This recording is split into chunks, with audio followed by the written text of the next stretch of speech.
Salut, je te souhaite la bienvenue dans ce nouveau podcast. Ça va être très intéressant aujourd'hui.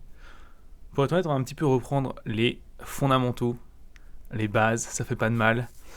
En fait, c'est de là que tout part. C'est là que tout part. C'est ça qui va faire que tu pourras un jour peut-être, réaliser le projet de tes rêves, c'est-à-dire vivre de la 3D, ou alors faire un projet en 3D qui te tient à cœur, peut-être pas forcément en vivre, mais en tout cas, si tu écoutes ce podcast, il y a certainement qu'il y a un endroit où la 3D t'intéresse, et euh, pour atteindre cet objectif, quoi. Donc on y va. Jingle.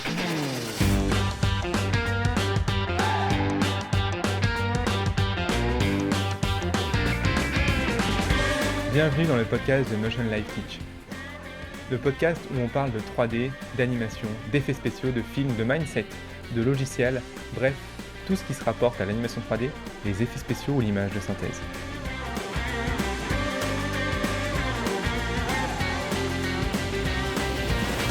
Alors pourquoi je dis qu'on va reprendre les bases ? Parce que, en fait, je t'explique un petit peu. Le 18 janvier, il y a eu la rentrée de l'école H3E2, peut-être que tu ne le sais pas. Si tu ne sais pas ce que c'est l'école H3E2, c'est une école qu'on gère en ligne où on forme les gens à avoir un showreel de malade et de trouver un taf. C'est tout le principe, c'est tout l'objectif de l'école, c'est le seul objectif de l'école, c'est que les gens aient un showreel et qu'ils trouvent un boulot. Ou alors en tout cas, s'ils n'ont pas envie de trouver un boulot, ce qui n'est pas le cas de grand monde, mais il y a une petite partie quand même, qui puissent avoir le projet qu'ils ont envie de faire à la fin. Ça, c'est vraiment l'objectif de l'école. Et ben, à la fin des rentrées, à chaque fois, une petite semaine plus tard, j'aime bien poser une question à tout le monde, qui est de, ok, donc pas seulement les gens dans l'école, hein, toute la communauté Notion Life Teach, j'aime bien poser la question de, ok, selon toi, qu'est-ce qui fait qu'aujourd'hui, t'es pas au niveau où tu voudrais être en 3D ? Qu'est-ce qui fait que t'es pas artiste 3D pro ? Qu'est-ce qui fait que t'arrives pas à faire le projet que t'as envie de faire ? Je pose cette question parce que c'est assez simple à comprendre, hein. Si je comprends mieux les problèmes des gens, je comprends mieux ce qu'ils aimeraient avoir, tu vois, ce qui les bloque, bah, du coup, évidemment, moi derrière, ça me permet d'adapter les vidéos YouTube, les cours dans l'école H3E2, pour que ça réponde mieux à ces soucis-là et que les gens, du coup, aient des meilleures réponses à leurs questions. Donc moi, ça me permet de pouvoir te proposer un contenu qui soit plus adapté à ce que tu cherches. Et donc ce matin, comme je fais ça à chaque rentrée, ce matin, je lisais un petit peu les retours de cette rentrée, de cette année 2024. Et là, je me suis rendu compte qu'il y a trois gros points dont j'ai déjà parlé, mais je vais les remettre en place parce que si t'as pas ça, tout le reste ne sert à rien, qui reviennent et qui sont importants à débunker, entre guillemets, en tout cas à bien expliquer. Premier point. Un des premiers retours qui revient souvent sur pourquoi. Donc la question qu'on te pose, c'est pourquoi tu n'es pas où est-ce que tu voudrais être en 3D. Première réponse, c'est en fait, j'ai pas le matériel qu'il faut. Mon ordi est nul et du coup, c'est ça qui m'empêche de faire la 3D. Si tu me connais un peu, je pense que tu connais déjà un petit peu mon avis sur la question, mais je vais répéter clairement et simplement ce qu'il faut vraiment comprendre ici. Ton matériel. On s'en bat les couilles. Comment te dire ça plus simplement ? Ton matériel, on s'en branle, mais de l'enfer. Ce n'est en aucun cas ton matériel qui va déterminer si tu peux faire de la 3D. Dis-toi juste 30 secondes qu'on a fait Jurassic Park sur des ordis qui étaient 10 fois, voire 100 fois moins puissants que ton putain de téléphone. Donc, quand tu me sors un truc du genre, oui, j'ai besoin d'un nouvel ordinateur pour pouvoir faire ce que je veux en 3D, tu te fous de ma gueule, du début à la fin. Ou c'est une excuse parce que t'as la flemme, ou, et c'est plutôt la plupart du temps, c'est qu'en fait t'as l'impression que ça rame, parce que tu connais pas les temps de rendu classiques, qui sont en fait juste longs, c'est comme ça, ou 2, en fait, tu sais pas optimiser une scène parce qu'il te manque des connaissances. Mais dans les deux cas, c'est jamais la faute de ton ordi. D'accord ? Donc, on va remettre les choses au clair, parce que ça, j'en ai un peu marre de tout le temps le répéter. Mais il faut croire qu'il faut, parce que chaque année, à chaque fois je le vois, à chaque fois je l'entends, à chaque fois on me le dit, ton ordi, on s'en bat les couilles. D'accord ? Mais vraiment, si tu as un ordi portable éclaté au sol, tu peux faire de la 3D. Ça va être moins confortable de faire de la 3D, ça va être moins fluide, mais on s'en bat les couilles, c'est pas ça le problème en fait. Tu t'achèteras un ordi portable fluide ou un ordi tout court avec une bonne carte graphique si tu veux être confortable quand tu travailleras et que tu gagnes de l'argent avec la 3D. Mais pendant que tu apprends la 3D, on s'en branle. D'accord ? On n'est pas en train de faire un jeu vidéo. Jeu vidéo, tu as besoin d'avoir un ordi qui tourne parce que tu dois faire tourner les choses en temps réel. Sur du cinéma d'animation ou des effets spéciaux, c'est pas le cas. T'as pas besoin d'être en temps réel. Donc il faut bien comprendre ça. L'ordi, on s'en branle. Et peut-être que, d'ailleurs, il y a des gens qui travaillent dans l'industrie et qui me disent ouais, n'importe quoi, moi j'ai une 4090 ou j'ai deux 4090. Et ben vous êtes des cons, vous êtes des branlous. Vous êtes tellement habitués à votre confort de merde que vous comprenez pas que quelqu'un peut apprendre la 3D avec un ordi éclaté. Le truc, c'est que si tu remontes un petit peu au début quand t'as appris la 3D, il y a de grandes chances que t'as fait aussi un ordi éclaté et pourtant t'as quand même appris la 3D, donc te fous pas de ma gueule. D'accord ? Ce qu'il faut bien capter, c'est qu'il y a des gens qui font de la 3D depuis 30 ans. D'accord ? Il y a 30 ans, c'est après quand ça arrivait de manière mainstream dans l'industrie. Il y a 30 ans, c'était les années 90, Jurassic Park arrive et tout. Ok, mainstream, je mets des gros guillemets. Depuis 30 ans. Les ordi, il y a 30 ans, c'était une putain de boîte de conserve. Tu pouvais rien faire avec ce truc. Il n'y avait même pas d'interface graphique. Pourtant, les gens faisaient de la 3D. Donc, pourquoi eux, ils peuvent faire de la 3D il y a 30 ans alors que leur ordi, c'était littéralement le millième du tien et toi, tu peux pas aujourd'hui. Tu te rends bien compte qu'il y a un truc qui cloche, tu vois. Tu te rends bien compte que c'est une excuse éclatée au sol. Donc, on va remettre les choses au clair. Peu importe la machine que tu as, elle est assez puissante pour commencer. Je te dis pas qu'elle est assez puissante, genre pour faire un travail de freelance ou alors pour faire le prochain Pixar. C'est pas ça que je te dis. Et encore, elle sera assez puissante, ce sera juste très long à rendre, mais c'est pas le problème. Ce que je te dis, c'est que c'est largement assez puissant pour commencer. D'accord ? Et quand est-ce que tu upgrades ton matériel ? Bah c'est simple, quand tu gagnes de l'argent avec. Quand tu gagnes de l'argent avec ta 3D, avec l'argent que tu gagnes, tu peux upgrader ton matériel. Pas avant. C'est tout, point barre en fait. Point barre. D'accord ? Ça, c'est vraiment important à comprendre. Il y a 100% de chances que ton ordi soit assez puissant. Les cas où j'ai eu quelqu'un qui m'a présenté son ordi et je lui ai dit « Ah oui, ok, là ça va pas, c'est pas assez puissant », c'est arrivé une fois dans toute ma putain de carrière. D'accord ? H3D2, tutoriel, mail et mes interventions extérieures compris. Tous les gens qui m'ont dit, les autres gens qui m'ont dit que leur matériel n'était pas assez puissant, c'était du putain de bullshit. Ton matériel est assez puissant. Okay ? Donc déjà, premièrement, si ton excuse pour ne pas commencer la 3D, c'est parce que ton matériel n'est pas assez puissant, tu te mens à toi-même, c'est faux. D'accord ? C'est juste que, par contre, il te manque certainement des connaissances sur l'optimisation, sur comment fonctionne une scène 3D, sur comment ne pas afficher tes subdifs quand tu travailles, etc., etc. Ça, c'est possible. Par contre, ne me sors pas que tu galères en performance parce que ton ordi n'est pas assez puissant. Ça, c'est faux. Je te donne un exemple très concret. J'ai commencé la 3D, j'avais un putain de... Je l'ai retrouvé il y a pas longtemps, de e-book PC. Un truc, c'était des mini PC en fait à l'époque. C'est en 2008, je crois. Un PC, genre, je crois, qui coûtait genre 70 balles. J'ai installé Blender là-dessus et j'ai commencé là-dessus. Et tu sais quoi ? Eh ben, j'ai pu faire des rendus et tout. Ça marchait. C'était long, c'était chiant, je ne pouvais pas aller très loin, mais ça marchait et j'ai pu apprendre à travailler là-dessus. Donc, te foutez pas de ma gueule. Et genre, c'était genre le processeur, je crois que c'était un Intel Pentium, un truc avec un cœur éclaté au sol, un truc qui doit coûter genre 10 € aujourd'hui. Je sais même pas si ça se vend encore aujourd'hui d'ailleurs. Bref, j'insiste. Le matériel, ce n'est jamais la bonne excuse. Déjà, une excuse, c'est nul. Mais alors, le matériel, c'est vraiment l'excuse la plus éclatée du monde. Et ce qui m'emmerde, c'est qu'il y a vraiment une espèce de mode chez les pros à dire « Ah oui, alors si t'as pas un ordinateur avec minimum 128 Go de RAM et 380, je vois pas comment tu peux y arriver. » Enculé. C'est tellement n'importe quoi, en fait. C'est tellement n'importe quoi. Genre, tu peux y arriver avec un ordinateur même sans carte graphique. Genre, il suffit de balancer tes rendus sur une render farm. Et alors, ça va te coûter 50 balles. Et c'est tout. Et ça, c'est seulement si ton rendu, tu le fais pour un client qui t'a payé. Sinon, tu fais juste tes rendus sur ton ordi. Ils sont longs. Et bah, t'attends. Genre, tu les fais la nuit. Qu'est-ce que t'en as à foutre ? Je comprends pas cette mentalité débile. D'accord ? C'est comme les mecs qui font « Ah oui, il faut un écran à 500 € pour bien voir tes couleurs. » Oui, bien sûr. En sachant que tous les films que tu vas faire vont être vus sur des putains de téléphones en pleine lumière du jour, ils te font un écran à 500 € avec des couleurs de malade. Non, en fait. À part si tu fais ton putain de film pour le cinéma, ça ne sert à rien d'avoir un écran d'étalonnage. Et encore, même quand tu fais ton film pour le cinéma, la plupart du temps, en fait, tu loues une salle d'étalonnage pour un jour, le temps d'étalonner ton film, et c'est fini, en fait. Même là, t'achètes pas un putain d'écran à 3000 boules pour juste ah oui, il y a une machine d'étalonnage, je suis content. Putain de bordel. Qu'est-ce que ça m'énerve. Et j'entends ça tellement régulièrement, et j'ai même eu des pros qui sont venus me faire la remarque, des putains de gifs. C'est vraiment des gens qui vivent dans leur monde et qui sont complètement à côté de la plaque, et on a l'impression qu'ils ont oublié comment ils ont appris, en fait. Oui, avoir un bon matériel, c'est important quand tu travailles dans le domaine, quand t'es payé pour ça, évidemment. Mais quand tu travailles dans le domaine, t'as pas le même statut, t'as pas la même position, t'as pas le même rang que quand tu apprends. Et c'est logique. Quand tu apprends, tu n'es pas payé. Quand tu travailles, t'es payé. Donc, avec l'argent que tu gagnes, tu peux upgrader ton matériel, investir pour avoir plus de confort, aller plus vite et pour pouvoir rendre des projets plus rapidement et avoir une qualité plus haute, etc. Mais quand tu es en train d'apprendre, ce n'est pas la question. Quand tu es en train d'apprendre, c'est juste est-ce que tu peux acquérir les compétences pour faire de la 3D ? Est-ce que tu peux utiliser les trucs que tu apprends et les mettre en pratique ? Point barre. Point barre.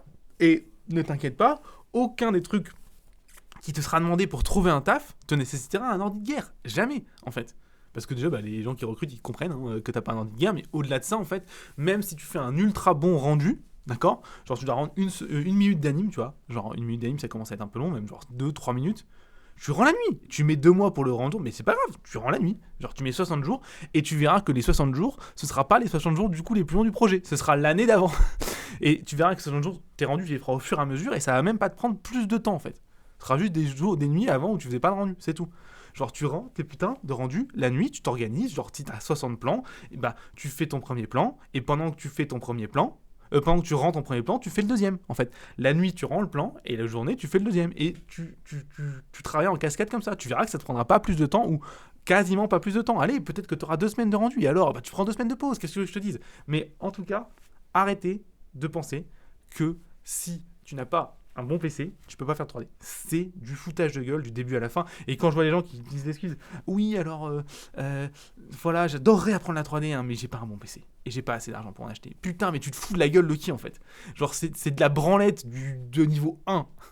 Genre, ah Bref, voilà, donc tu as un assez bon PC. Point barre. Je sais qu'en plus, quand je fais la rentrée, j'explique qu'il faut que tu aies quand même un petit PC qui fasse aller un peu plus de ça, au moins 500 € et tout. Mais en fait, même là, c'est du foutage de gueule. Si tu as un PC qui coûte 100 €, tu peux démarrer et t'en sortir sans problème, en fait. Déjà là, la barre est haute. Donc, maintenant, voilà ce que tu vas faire. Si t'es dans ces gens qui pensent que t'as pas un assez bon PC, tu arrêtes, tu prends cette idée, tu la fous à la poubelle et tu vas faire de la 3D. Donc tu vas apprendre à faire de la mode, etc. Et les mecs ils me font non mais j'arrive pas à faire de sculpte. Mais putain, mais le sculpte aussi c'est normal que t'arrives pas à en faire parce que tu comprends pas l'optimisation et tu sculptes avec 50 millions de polygones. Aucun ordi ne tient 50 millions de polygones en fait. D'accord ? Et tous les connards qui sont sur cette boîte font ah mais petit cette broche elle tient 50 millions de polygones. Pareil, c'est parce que vous êtes des débilos en fait. Vous comprenez pas ce que c'est une topologie. Ça me rend ouf. Donc mettons les choses au clair. Si tu veux faire la 3D, tu prends ton putain de PC, peu importe le PC que t'as, et tu apprends la 3D. Genre tu vas sur YouTube, tu commences un tuto et c'est parti. Tu vas sur teachmotion-f.com, tu prends la formation gratuite la première et tu commences. C'est pas plus compliqué que ça. Arrête de te chercher des excuses bidons du type j'ai pas voilà. OK ? Bon, ça c'était la première chose. Peu vénère, mais je suis désolé, ça c'est genre j'ai l'impression de répéter ça depuis le début de toute ma vie en fait. Donc ça devient un peu les gars, on y va, OK ? On arrête de se trouver des excuses et on trace. C'était la première chose. Deuxième chose, du coup, qui m'a marqué sur ces retours, c'est le principe de responsabilité. En final, l'ordi en fait un peu partie. C'est une sous-catégorie de ça. Qu'est-ce que j'entends par le principe de responsabilité ? J'en ai déjà parlé un petit peu dans un podcast. Je disais que si tu veux pouvoir être mieux payé, trouver un travail plus rapidement, avoir un meilleur travail, il faut que tu sois prêt à prendre des responsabilités. Donc ça, je vais pas revenir là-dessus. Mais en fait, il faut savoir que cette règle, le fait de devoir prendre des responsabilités, elle est valable aussi quand tu dois apprendre une nouvelle compétence, en fait. Je t'explique. Quand tu vas apprendre une nouvelle compétence, au début, tu vas pas y arriver. C'est normal, tu connais pas la compétence. Enfin, je veux dire, c'est logique. C'est le résultat le plus probable, c'est qu'au début, tu rates. D'accord ? Pourquoi ? Parce que tu ne connais pas les composants de ta compétence qu'il faut apprendre, tu ne sais pas ce qui est nécessaire et ce qui n'est pas, et du coup, tu vas essayer et tu vas rater. Donc, qu'est-ce que veut dire très concrètement rater ? Tu vas ouvrir Blender, tu vas essayer un truc, ça va crash, ta modée sera dégueulasse, tu vas pas comprendre pourquoi tes faces elles sont noires, tu auras des points superposés, peu importe. tu vas rater. Et là, ça, le premier truc à bien comprendre, c'est que ça, c'est logique en fait. Parce que tu ne connais pas les compétences. Il faut que tu te laisses le temps d'apprendre. Donc c'est logique que la première fois que tu démarres, même, on va dire, le résultat le plus probable, au final, c'est que tu te foires. C'est que tu te ramasses la gueule. C'est normal. D'accord. Donc, le premier truc, ça, il faut l'accepter. Mais le truc, c'est que souvent, ce que je vois, c'est que les gens, il se passe exactement ça. Ils commencent, ils se ramassent la gueule. Et là, c'est pas leur faute. Genre, ah non, mais c'est pas moi en fait. Et là, t'as à peu près toutes les meilleures excuses du monde qui sortent. En fait, toutes les excuses, c'est un truc qui leur permet de mettre la responsabilité sur quelque chose ou quelqu'un d'autre. L'ordi en est un exemple. Mais par exemple, tu vas avoir autre chose où les gens aiment bien dire oui, alors en fait, c'est pas de ma faute parce que alors c'était quoi qu'il y avait exactement ? C'est ça, je l'ai. C'était vraiment ça qui était énorme. Donc la raison de pourquoi la personne là n'apprend la 3D, c'est parce que selon cette personne, on recrute pas assez de juniors dans l'industrie. Donc un junior, c'est quoi ? C'est en gros, c'est ce qu'on pourrait appeler quelqu'un qui a son premier taf ou son deuxième taf, tu vois. C'est un truc éclaté au sol où les mecs ils mettent des niveaux, oui, junior, medium, senior. Ouais, bref, c'est de la branlette. T'as des juniors qui éclatent des seniors et inversement. Ça veut rien dire, c'est juste une excuse pour te payer moins. Pour ça, fais valoir tes compétences encore une fois et pas genre tes années d'expérience qui ne veulent rien dire au final. Alors après, je te dis ça, tu vois, t'auras un RH devant toi qui va se foutre de ta gueule, mais bon, au moins tu l'auras. Donc la personne elle dit, on recrute pas assez de juniors dans l'industrie. Et là je suis en mode, mais est-ce que tu réfléchis 2 secondes avant de parler en fait ? Pourquoi je dis ça ? Parce que si, évidemment dans l'industrie, on ne recrute pas de juniors. Donc en gros, on recrute personne qui sortent d'école, tu vois. À ton avis, qu'est-ce qui se passe ? Évidemment, pour une boîte, c'est plus intéressant d'avoir un senior, mais déjà, il faut le payer plus. Mais au-delà de ça, genre, si on recrute que des seniors, il y a un moment, il n'y a plus de gens, en fait. C'est assez facile à comprendre. Genre, si on recrute que des seniors, il n'y a plus aucune personne qui veut rentrer sur le marché. Tu te rends bien compte que c'est pas le cas. Tu te rends bien compte qu'aujourd'hui, il y a plein de gens qui sortent d'école et qui trouvent un travail dans le domaine. Tu te rends bien compte, quand tu vas sur LinkedIn, tu prends toutes les boîtes, toutes les studios d'animation, tu regardes leurs employés, tu verras qu'ils n'ont pas tous 10 ans d'expérience. Tu verras que la plupart, c'est 1, 2, 3 ans. Bah, si c'est 1, 2, 3 ans, c'est qu'ils ont bien été recrutés en junior. Donc, tu te rends bien compte que cette excuse au sol, genre, tu remets carrément la responsabilité de ton apprentissage sur le fait que, soi-disant, l'industrie, elle recrute pas assez de juniors. Tu trouves pas que c'est l'excuse la plus éclatée que tu pouvais sortir au monde ? Tu trouves pas que juste, peut-être que si tu trouves pas de travail, peut-être, je sais pas si tu as cherché, mais peut-être que si tu trouves pas de travail, c'est parce que t'as pas les compétences, en fait, pour trouver un boulot. C'est parce que t'es pas assez fort. Peut-être que tu pourrais remettre la responsabilité sur toi et ton apprentissage plutôt que de commencer à remettre ta responsabilité sur une industrie que visiblement tu connais pas beaucoup. Ou alors tu te cherchais peut-être certainement une excuse. Donc c'est ça la responsabilité en fait. La responsabilité, c'est quoi ? C'est de comprendre que si tu n'as pas le niveau, en fait c'est même pas que si tu n'as pas le niveau parce que tu sais pas encore si tu as le niveau, c'est plutôt tu comprends que si tu n'arrives pas au résultat que tu attends, donc tu n'arrives pas à avoir l'image que tu veux, le résultat que tu veux, le film que tu veux, le showreel que tu veux, ce n'est pas la faute de quiconque. Ou de quoi que tu veux d'ailleurs. C'est la faute de personne, ni de ton matériel. C'est de ta faute à 100%. D'accord ? Mais c'est pas grave. Donc c'est-à-dire quoi ? Si c'est ta faute à 100%, c'est qu'il faut que tu prennes les responsabilités, que tu vois un petit peu ce qui te manque. Et d'ailleurs, c'est intéressant parce que la plupart des gens disent ce qui me manque, moi, c'est simplement des conseils pro pour comprendre où est-ce que je me plante, pour que j'arrive à mieux comprendre ce qui va pas dans mes images, etc. Et ça, c'est un très bon signe. C'est-à-dire que tu te rends compte que c'est toi le problème et que c'est toi qu'il faut améliorer et que tu as besoin de quelqu'un qui te fasse des retours pour comprendre où sont les problèmes. Parce que se rendre compte que t'es le problème, c'est facile. Comprendre qu'est-ce qui ne va pas et qu'est-ce qu'il faut changer, c'est un peu difficile, surtout quand t'as pas de vision sur l'industrie et que t'es novice. Mais voilà, la plupart du temps, on a déjà fait ce premier pas. Mais j'ai encore beaucoup de gens qui disent non, c'est pas ma faute en fait. C'est le matériel, c'est l'industrie qui n'embauche pas assez de juniors, alors j'en ai encore une autre qui était belle là, que je vais te retrouver. Allez, voilà, du temps. Le temps, je veux du temps. Le temps, c'est toi qui veux en fait. Si tu veux vraiment faire de la 3D dans ta vie et que tu veux créer des choses qui soient intéressantes, le temps, c'est toi qui le prends. Tu vois, on a tous 24 heures dans une journée. Tu vois, c'est juste la différence, c'est comment on choisit d'utiliser ces 24 heures. Point barre. C'est ça la responsabilité. Prendre le temps, choisir, en fait c'est plutôt ça en fait, quand on dit prendre le temps, mais c'est pas encore assez, je pense, précis, c'est plutôt un truc tout bête, c'est tu as 24 heures. Ces 24 heures, tu peux les allouer comme tu le souhaites.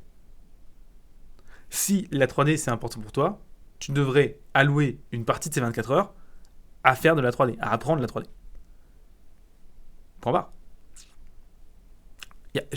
C'est pas plus compliqué que ça, en fait.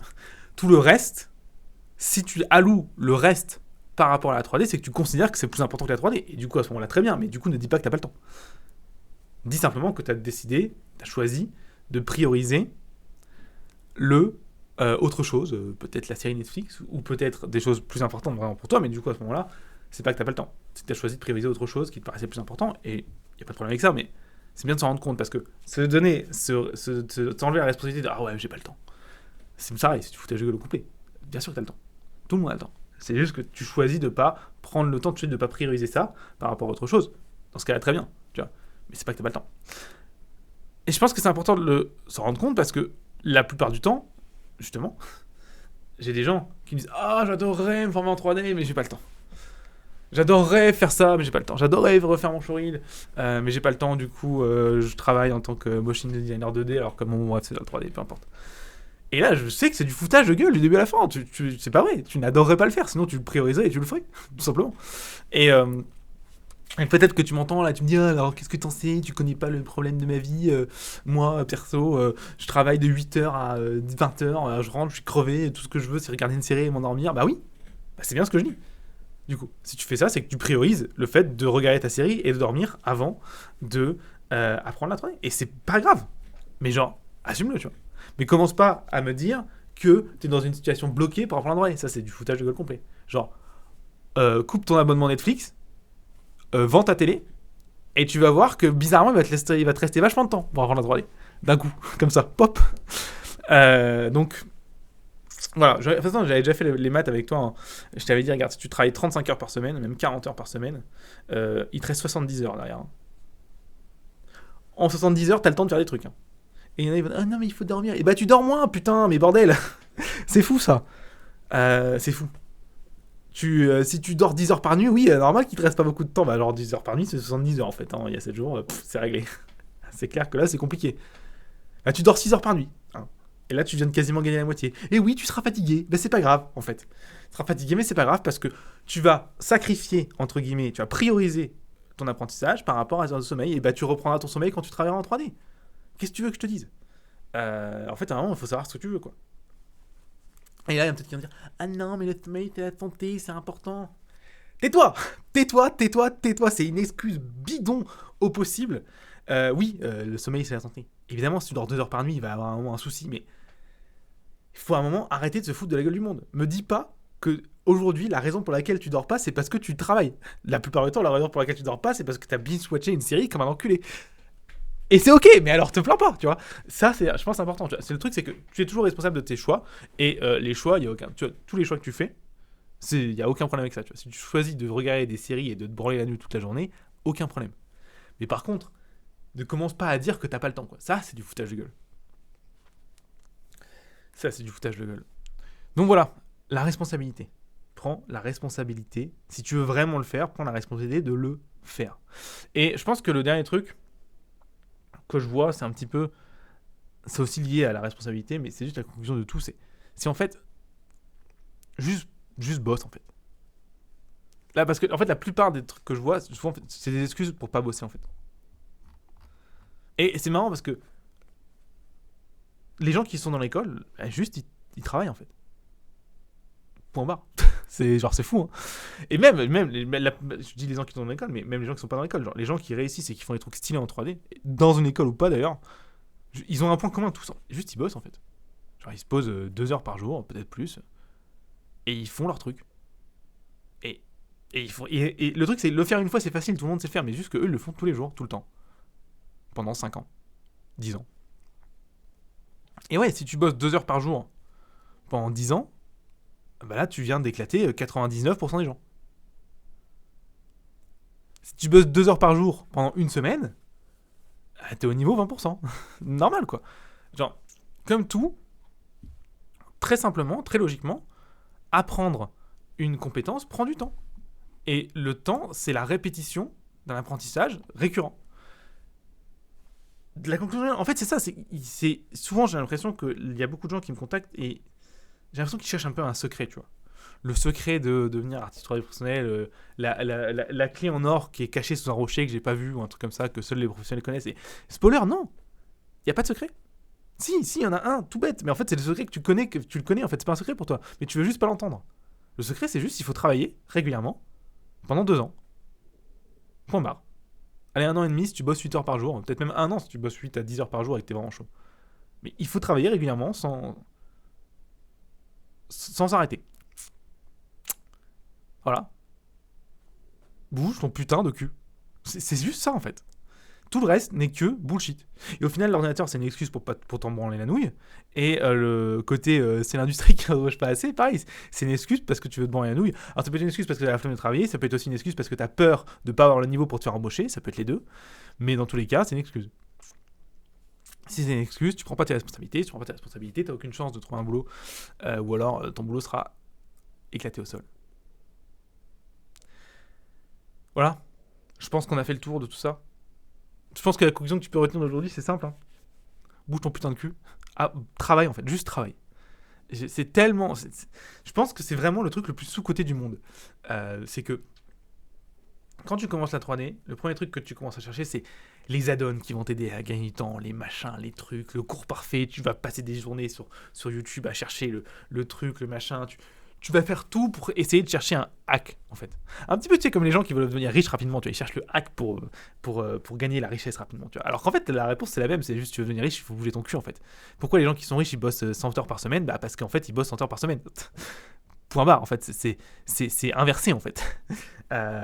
Et en fait, la plupart du temps, tu t'en rends compte, bah oui, du coup, est-ce que pour être riche, tu serais prêt à bosser 100 heures par semaine ? Et la plupart des gens, ils disent, bah non. Et bah alors, te plains pas. C'est aussi simple que ça, en fait. Et bah là, c'est pareil. En plus, ce qui est difficile avec la richesse, mais c'est pareil avec la 3D, c'est que tu bosses 100 heures par semaine, mais t'es pas riche tout de suite. Tu bosses 100 heures par semaine pendant 5 ans, et peut-être, au bout des 5 ans, t'es riche. Ah ouais, c'est vrai que le deal, il est beaucoup plus hardcore à faire. Bah tu sais quoi, la 3D, c'est pareil, en fait. Et la 3D, et n'importe quelle compétence que t'apprends. Tu veux apprendre le piano, bah, tu peux bosser 100 heures par semaine à apprendre le piano. Au bout de 3 semaines, tu seras un peu meilleur au piano, mais tu seras pas un comment dire, je sais plus le mot, un virtuose, voilà. Si tu veux être un virtuose de piano, il faut bosser 100 heures par semaine pendant 2 ans, 3 ans, 5 ans, 10 ans, tu vois. Allez, 100 heures par semaine, j'exagère un peu, parce que 100 heures par semaine, quand même, ça fait des journées de 15 heures. C'est un peu hardcore. Il te reste plus beaucoup de temps pour dormir et manger. Mais peu importe, en fait, ce que je veux dire, c'est que tu dois bien comprendre que si tu ne travailles pas régulièrement, ça ne peut pas fonctionner. Genre, c'est juste basique, en fait. C'est ça qu'il faut comprendre, il n'y a pas de secret, en fait. Il y a des solutions pour te... En gros, imagine que tu es dans un champ de maïs, tu vois. Tu as vu les champs de maïs qui sont plus hauts que toi, bah, tu es dans un champ de maïs qui est plus haut que toi, ok. Donc tu sais pas dans quelle direction tu dois aller, d'accord. Ça, le champ de maïs plus haut de toi, c'est les vidéos YouTube. Tu es sur YouTube et il y a des vidéos sur à peu près tout et n'importe quoi, sur n'importe quel logiciel, et tu ne sais pas où tu veux aller. Tu sais pas par quoi commencer, quel logiciel prendre, quelle vidéo commencer. Là, tu vas perdre du temps parce que, en gros, ton but, c'est de traverser le champ de maïs qui fait genre 100 km. Mais si t'es dans le champ de maïs et que tu sais pas où tu vas, en fait, la chance que tu vas avoir, c'est de tourner en rond et du coup, tu vas juste faire du surplace, en fait. Ok. Donc ça, c'est pas bien. Ça, c'est pas ouf. Ça, c'est YouTube. Il y a des solutions pour enlever les branches de maïs, genre pour les coucher et te montrer la voie. Ok. Ça s'appelle des cours, en fait. Juste. Ça s'appelle des cours, expliquer, des gens qui répondent à tes questions. En gros, ça s'appelle un cursus scolaire qui te forme, tout simplement. Et plus le cursus scolaire est bon, plus la voie est claire, et moins le cursus scolaire est bon, plus tu as de chance encore de tourner en rond parce qu'il y a encore des branches de maïs qui traînent. Mais tu te rends bien compte que cette métaphore, ce qu'elle explique bien, c'est que en aucun cas, il y a un hack qui te téléporte du début à la fin du champ de maïs, tu vois. Non, dans les deux cas, il faut que tu fasses les 100 km. Tu vois, il y en a juste un où tu vois où tu vas. C'est tout, en fait. Donc en gros, c'est un petit peu... Il y en a un, t'as les yeux bandés, l'autre, t'as pas les yeux bandés. Mais dans les deux cas, il faut avancer, en fait. Donc... Et la plupart des gens, en fait, ils cherchent pas à enlever leur bandage des yeux ou à baisser les... Putain, cette métaphore de rend ridicule. Ils cherchent pas à baisser les plants de maïs. Non, ils cherchent à se téléporter. Ils cherchent à trouver la solution pour se téléporter. Mais la solution pour se téléporter, elle n'existe pas, en fait. Tant qu'on n'aura pas le truc à la Matrix dans Neo pour télécharger le Aino Kung Fu, ça n'existe pas. Tu ne trouveras pas, c'est pas possible. Donc, je vais te le dire, il n'y a pas de hack pour te téléporter. Le seul hack qu'il y a, c'est pour faire baisser les plans de maïs. Si tu veux un truc pour faire baisser les plans de maïs, un très bon endroit où commencer, teach.motion-live.com et tu fais la formation première image qui est gratuite. C'est un très bon moyen pour commencer et comprendre les bases et pour avoir genre le premier kilomètre de champ de maïs, donc il te restera 99 à baisser. D'accord ? Voilà. Ça, c'est une très bonne solution pour démarrer. Mais ça veut aussi dire que, genre là, pour le coup, c'est une formation qui dure 7 jours. Pendant 7 jours, il faut travailler. Genre, c'est gratuit, mais ça veut pas dire que tu vas pas en branler une. Genre, c'est 7 jours où tu dois faire des trucs. C'est fou, hein. C'est fou. Pour y arriver, il faut travailler. C'est un truc de malade, hein. Franchement, personne n'y aurait pensé. Donc vraiment, j'insiste là-dessus. Si la 3D te tient à cœur et si c'est vraiment un truc dans lequel tu veux te lancer, c'est un truc qui te passionne, tu kiffes ta mère, tu trouves ça trop bien. Excellent. Fais le deal avec toi-même que pour y arriver, il faut travailler. Fais le deal avec toi-même que pour y arriver, il faut que la majorité de la journée, tu ne penses et que tu ne fasses que ça. Alors si tu as un boulot à côté, bah, tu le fais sur l'heure du midi, tu le fais le soir en rentrant chez toi. Mais ça va être du temps que tu vas sacrifier autre part. Ça va être du temps, par exemple, que tu vas sacrifier, genre tu vas pas regarder de série avec ta meuf, par exemple. Ou ton mec. Tu vas faire de la 3D à la place. Tu vas peut-être même te faire engueuler par tes proches en mode ouais, non mais mec, vas-y, lâche un peu la pédale quoi. Non, surtout pas. Justement, si t'es bizarre, si les gens ils pensent que t'es bizarre et que tu travailles trop, c'est que t'es sur la bonne voie en fait. Parce que regarde autour de toi et dis-moi franchement, est-ce que t'as l'impression que la majorité des gens autour de toi ils sont heureux dans le métier qu'ils font ? Est-ce que t'as l'impression que la majorité des gens autour de toi ils sont épanouis dans le processus intellectuel qu'ils font dans leur travail ? Évidemment la réponse est non. Parce que la plupart des gens ont un travail ou chiant, ou non épanouissant, ou pas intellectuel. Et la plupart des gens vont dire oui, non, mais c'est la faute de la société, de l'IA, de machin, tu mets ce que tu veux comme excuse. Non, la seule réponse à ça, la seule réponse à ce problème-là, c'est juste que tu n'as pas les compétences pour avoir un travail intellectuel. Point barre. Si tu avais les compétences pour avoir un travail intellectuel, tu serais dans un travail intellectuel. Et pourquoi tu n'as pas les compétences pour un travail intellectuel ? Parce que tu n'as pas fait le travail pour. Alors peut-être que oui, ça aurait été plus simple de faire le travail pour si tu avais été dans une école et qu'on t'aurait forcé à bosser pendant 5 ans. Peut-être. Mais peu importe. Tu l'as pas eu, tu n'as pas eu l'occasion, tu n'as pas eu la chance, tu n'as pas eu l'opportunité, tu n'as pas voulu, peu importe, on s'en fout, tu n'avais pas les sous. La vérité, c'est que par contre, la conséquence, elle est factuelle. Si tu n'es pas dans le travail intellectuel qui te plairait, c'est que tu n'as pas les putains de compétences pour. Comment tu fais pour avoir des compétences ? Si tu veux changer ta situation, et ben tu travailles. Et c'est pour ça que je prends jamais les conseils des gens qui me disent « Non, mais il faut que tu relâches un peu la pédale. Il faut que tu travailles un peu moins. Tu penses pas qu'il faudrait dormir un peu ? C'est important pour ta santé. » Alors que eux, ils ont un travail qui les fait chier de ouf et qui se sont éclatés et qui sont malheureux dans leur taf. Comment tu peux prendre les conseils de ces gens-là ? Je veux dire, il y a un moment, tu réfléchis 30 secondes, tu prends les conseils des gens à qui tu veux ressembler, tu vois. Et tu vas te rendre compte que tous les gens qui sont épanouis dans leur taf, ben, ils bossent comme des putains de malades, en fait. Ou en tout cas, ils ont bossé une période de temps comme des malades, ou avant d'être dans le taf, ou avant et pendant, ou tout le temps. C'est un point barre. Et d'ailleurs, c'est intéressant parce que c'est une corrélation que je vois aussi chez les intervenants qui viennent dans l'école de H3E2. Les meilleurs intervenants qui viennent dans l'école H3E2, c'est ceux qui bossent le plus. En un, il est passé, là, il s'appelle Jonathan, mais laisse tomber. Laisse tomber. Le mec se lève à 5h du mat, et de 5h du mat à 10h du matin, il apprend des nouvelles techniques pour travailler plus vite. De 10h à 18h, il travaille dans son métier. Il est lead modeler et lead FX, si je dis pas de bêtises, ou lead shader, je sais plus. Et le soir, il retravaille les trucs jusqu'à 10h du soir. Genre, c'est un malade, c'est une putain de machine, le mec. Bah, évidemment, il est super bon. Sans surprise, il est super bon. Et il a des boulots dans l'industrie que tout le monde rêverait d'avoir. Et en plus, il impose ses conditions. Mais en fait, le prix à payer, c'est pour ça, c'est de bosser. Et vraiment, je pense que les gens ne voient jamais cette partie de l'équation, en fait.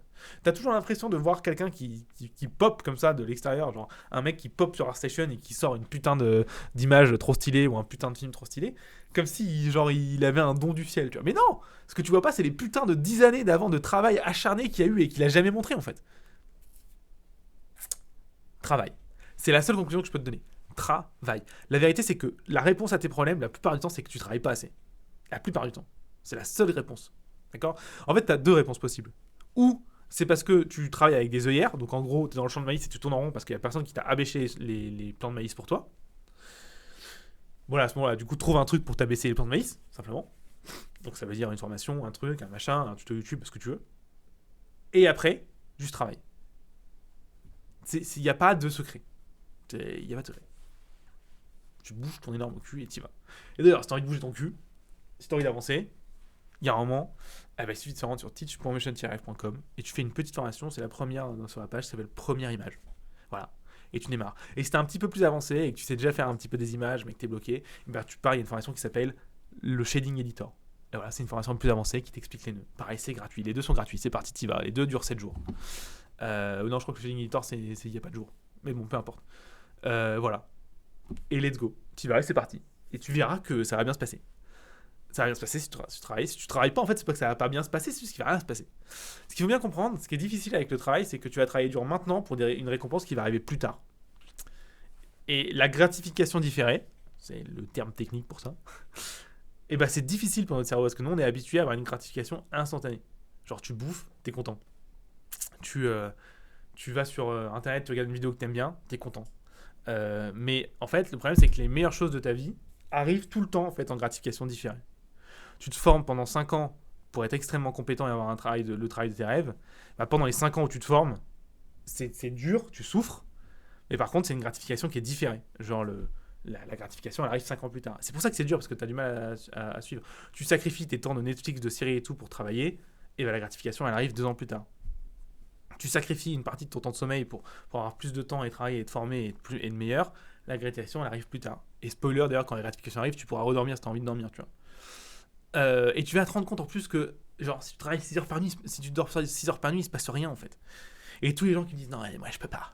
Moi j'ai essayé, je peux pas. T'as pas essayé en fait, t'as essayé 2 jours et t'as fait je suis fatigué. Mais oui, t'es fatigué, connard. Putain, de bordel, c'est pas possible. Évidemment, si t'essayes 2 jours, tu seras fatigué en fait. Genre, tiens le rythme 2 semaines. Genre, la première semaine, ça va être un enfer. Ça va être horrible. D'ailleurs, petit conseil de sécurité, si tu fais cette expérience-là et tu te dis je vais essayer de travailler plus et réduire un peu mes heures de sommeil, prends un peu moins la voiture. Genre, parce que là, pour le coup, c'est vraiment dangereux si tu entends au volant. Là, c'est con. Là, c'est vraiment con, d'accord ? Je te dis pas d'être débile, ok ? Donc, mais sinon, évidemment que tu seras fatigué, en fait. C'est logique, c'est la base. Si tu dors moins, t'es fatigué, surtout si tu t'es habitué pendant 10 ans à avoir un rythme de sommeil de 10 heures par nuit, si tu te dis, bah, je vais couper à 9 heures ou à 8 heures déjà, par exemple, normal que tu seras fatigué. Genre, tu changes ton rythme, c'est tout à fait logique, mais genre, tiens-le un mois et tu verras qu'à la fin du un mois, tu seras pas plus fatigué, mais tu seras moins fatigué. Et au bout de 3 mois, tu seras plus fatigué. C'est fou, hein ? Mais oui, ce sera dur. En fait, c'est ça le truc. Oui, ce sera hardcore. Il n'y a pas de secret, en fait. Oui, ce sera hardcore. C'est pas grave. C'est pas grave. Et c'est ça, je pense, que les gens ne comprennent pas, en fait. On n'a rien sans rien, en fait. Comme disait le fameux film de Michael Bay, qui est très marrant d'ailleurs. No pain, no gain. Pas de douleur, pas de gain. C'est valable pour absolument tout. Valable pour absolument tout. Voilà, j'espère que ça t'a motivé à avancer et à arrêter de te trouver des excuses bidons. J'espère aussi que si tu faisais partie des gens qui ne trouvaient déjà pas d'excuses et qui travaillaient déjà, j'espère que tu es encore plus motivé pour tout défoncer. D'accord ? Là, on skyrock et on est parti.